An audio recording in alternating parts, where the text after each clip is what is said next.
I wanted to talk about it now that we have the show in its entire context. There's huge coincidences all throughout the season that allow the story to continue instead of the characters' actions leading to the next event in the story.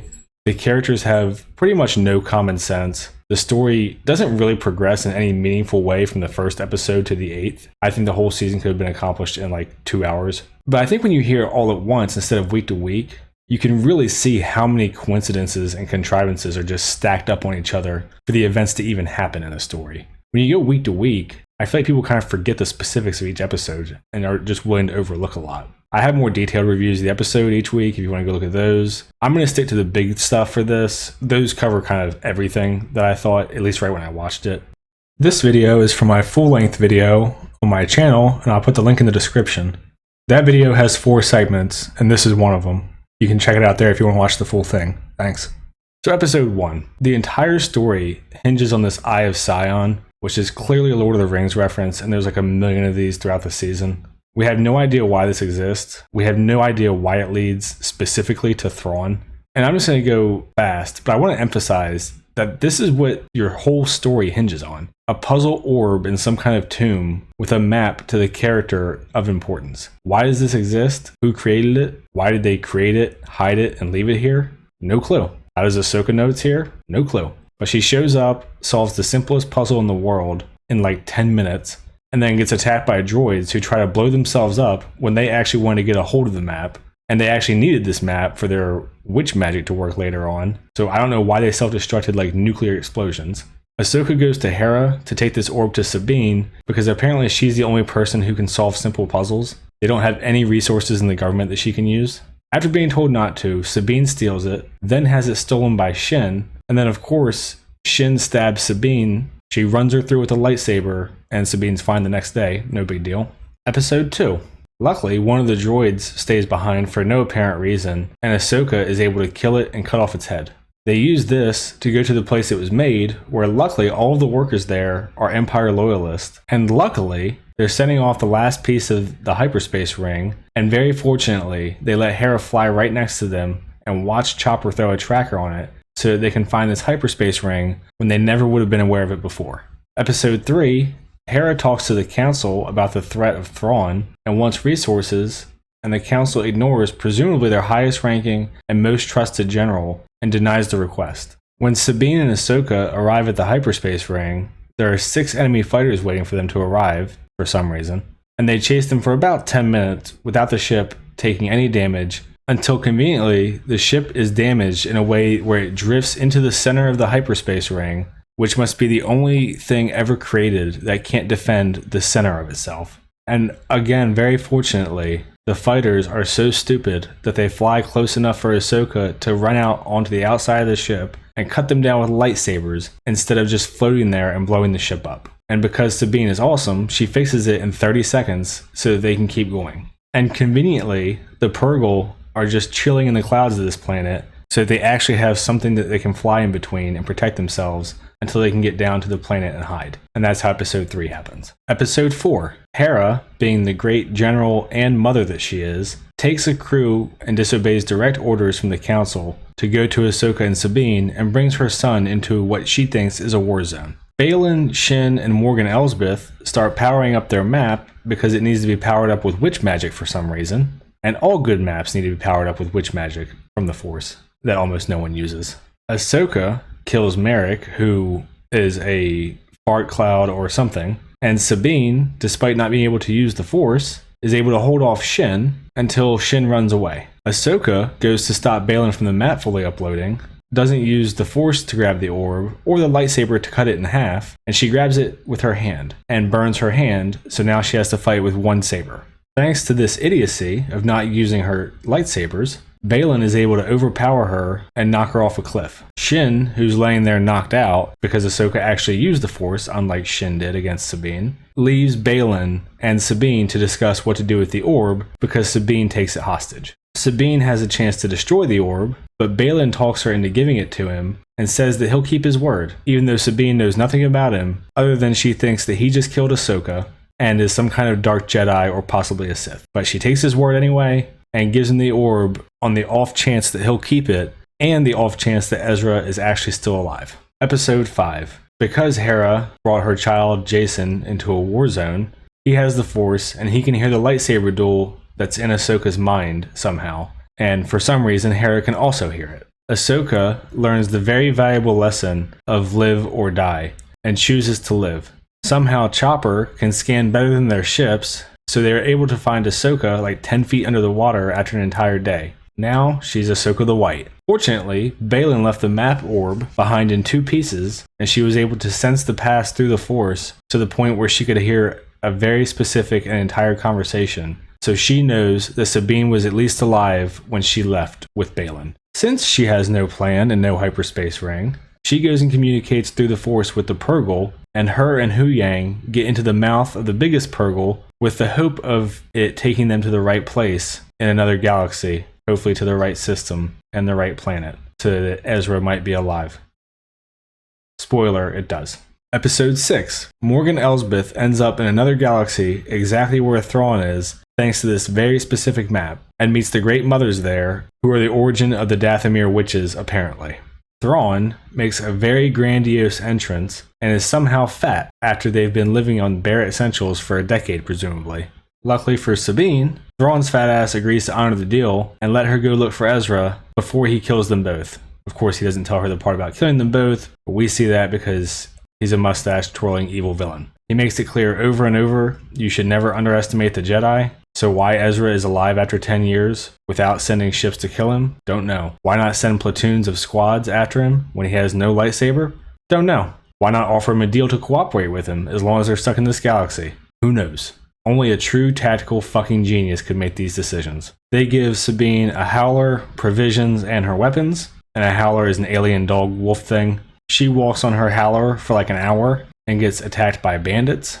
She has no helmet on because she left it in the other galaxy, but they don't hit her anywhere except for the plot armor, and she kills them with blasters and a lightsaber, including deflecting blaster bolts back into their faces, even though she can't use the Force. She walks for like another hour after giving her dog a lecture for being scared of guns, and the dog smells a rock that turns out to be an alien hermit crab called a Noti. And conveniently, the alien hermit crab is living with Ezra. So after a decade, Sabine finds Ezra in a couple hours, maybe half a day, and Thrawn just never bothered to do shit about him. I mean, luckily he was only half a day away on the same planet, and the first alien that she interacted with was a peaceful one who happened to be one of his bros. Anyway, we get a reunion that looks like he was gone for the weekend, as opposed to probably dead for an entire decade in another galaxy. Thrawn sends Baylan and Shin after Ezra and Sabine because he doesn't care if they all get stranded there. And since he doesn't care if they all get stranded there, instead of just leaving them alone, he decides to waste more resources before going back to his own galaxy, where they desperately need fighting power. Episode 7.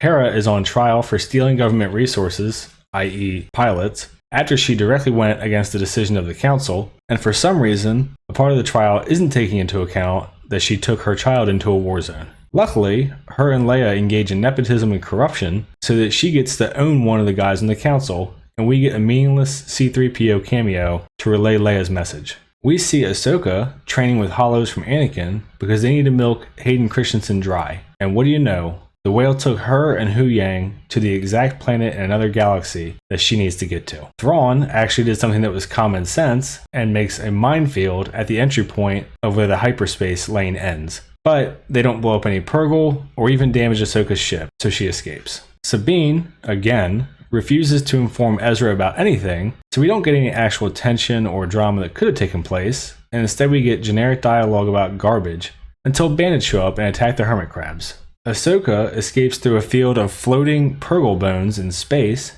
and Ezra and Sabine and the hermit crabs get surrounded by the bandits, but not really an issue since Sabine took out like 10 by herself. Hu Yang drops Ahsoka nearby, and Baylan is waiting for her at this random location in an open field, so that we get another shitty duel in an open field between Baylan and Ahsoka. While Ahsoka is dealing with Baylan, Sabine and Ezra fight Shin, but because the writers don't want Sabine to be overshadowed by Ezra, who, is an actual Force-using Jedi, Sabine carries 2 guns and the lightsaber while Ezra fights with nothing. Thrawn again does something that should be common sense and surrounds Ezra and Sabine, but Shin hesitates to fire so that we get a shitty joke, and in the meantime, Ahsoka has escaped from Baylan and jumps in, and the 50 stormtroopers become cannon fodder, so Ezra and Sabine fight until Shin runs away, and the stormtroopers run away after wasting their lives for no reason. Also, after refusing the lightsaber against Shin, Ezra takes up a blaster rifle from a dead stormtrooper and starts firing.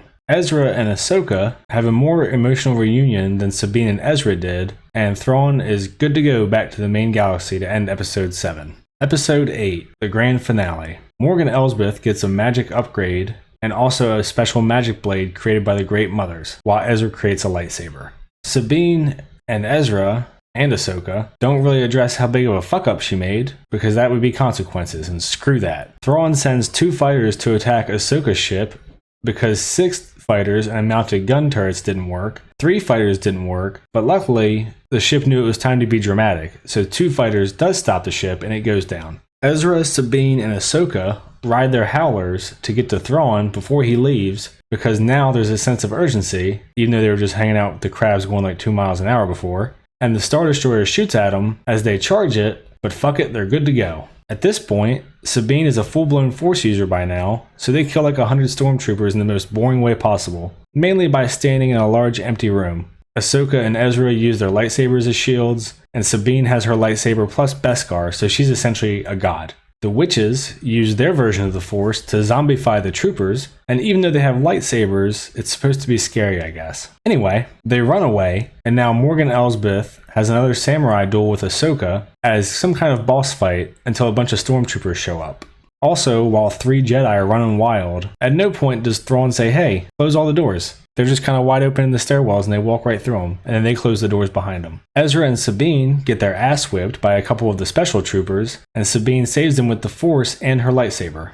Ezra jumps, and Sabine Force pushes him like 150 meters across a huge chasm so that he can get on board the ship, but then she chooses to turn around and stay in this stupid galaxy with Ahsoka after she literally sacrificed the other galaxy to be with Ezra when she didn't even know if he was alive.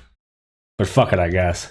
Ahsoka and Morgan Elsbeth continue their duel while a whole bunch of stormtroopers just stand around and watch, instead of shooting one or both of them, who are now both expendable because the ship's gotten away. But this is a boss fight, so they can't interfere because of the rules of the game. Sabine, who now suddenly doesn't give a shit about being with Ezra, goes and wipes out some of the stormtroopers, and then eventually Ahsoka and Sabine run and jump on the ship that Hu Yang fixed in like 15 minutes with no resources. And I don't know why they're running from the troopers, because at this point they've killed like 200 in a matter of minutes. Anyway, they hop on board and they try to catch the hyper ring in their ship, but they don't. So now Ahsoka, Sabine, Baylan, and Shin are stuck in the other galaxy. Shin, who you may have forgotten about in this finale, even though she was the season-long villain, is now with the bandits, and she holds up her lightsaber, so I guess she's in charge of them now because of something. Baylan is standing on the statues of the Mortis gods because he's deep and mysterious, and no one knows what he wants. Ezra makes his way back to Hera. Even though the Great Mothers could sense Ahsoka in hyperspace in a whale, I guess he was just hidden on their own ship somehow. Ahsoka and Sabine are living with the hermit crabs now, so they just switch places with Ezra. I'm assuming so that they can avoid the sequel trilogy and where they were explanation, and they'll just show up after. And we get one more Hayden Christensen cameo as a Force ghost to squeeze every last drop of blue milk out of that alien titty. I think hearing all of it at once really shows how weak the writing and story are. It's just riddled with decisions that make no sense. It's decisions that the characters wouldn't be making. Characters don't really have a personality, they just kind of go from spot to spot. Massive coincidences allow the story to continue. They retcon things like everyone can use the Force now. Because I see a lot of people online supporting this, and I don't know if people really understand the implications of every single person potentially being a Force user. And that's what this show says, because Hu Yang says that Sabine was literally the worst Jedi candidate ever. They waste massive amounts of times with super slow dialogue and huge pauses. There's no real clear goal here beyond we either do want Thrawn back in our galaxy or we don't. And the lessons that are supposed to be learned are what? Sabine was an asshole the entire time, and no one cares. There's no consequences that we've seen yet. Hera disobeys the government, takes her child into a war zone. No consequences because of nepotism and corruption. Ahsoka learned live or die, which I don't even know what that means when she's been living for like 30 years since Anakin became Vader, instead of getting any kind of meaningful closure on their relationship, and just on and on and on.